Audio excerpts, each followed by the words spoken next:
Hey everyone, welcome back to my channel. It's Dr. Alessandro. Please like and subscribe. Yes, you see me wearing a mask, but there is a very good reason for this. And in this video, I'm going to be discussing it.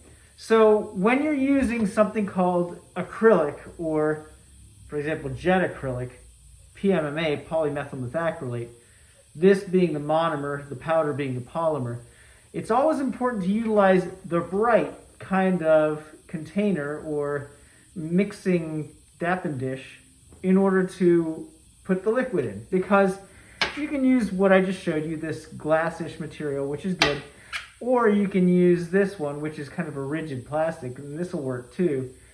But what you don't want to do is you don't want to use one of these green patient plastic cups. Now, they may be real convenient because you can find them everywhere and grab them quickly and everything, but I'm going to demonstrate what happens when you just put in some liquid. And again, I'm using my mask because unfortunately this stuff kind of really smells a lot. There's some vapors, and so I don't necessarily want to breathe it in too much. But you know, the liquid, it's now contained in this cup. What it starts to do, it starts to eat away at the plastic.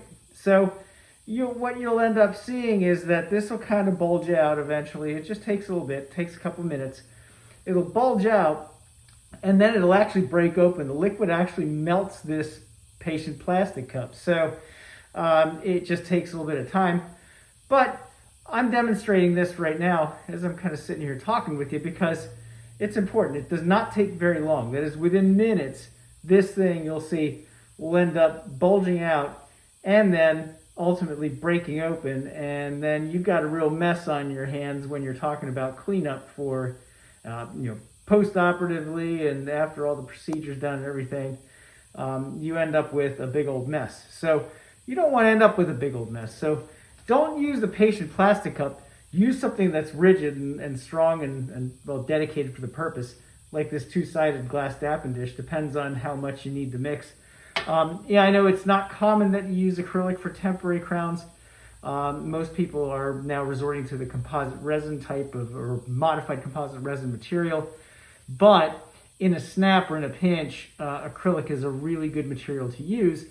And it tends not to bond to new composites. For example, if you're going to do a build-up for a crown, sometimes one of the problems with composite is that you end up, see, there it is. All it took. That's all it took, everyone. So in the time that I was speaking, it melted a hole. And so now I've got to clean up a mess. So that said, thanks for joining me. Thanks for seeing this demonstration as I look through the cup. And hope you're all staying well and healthy.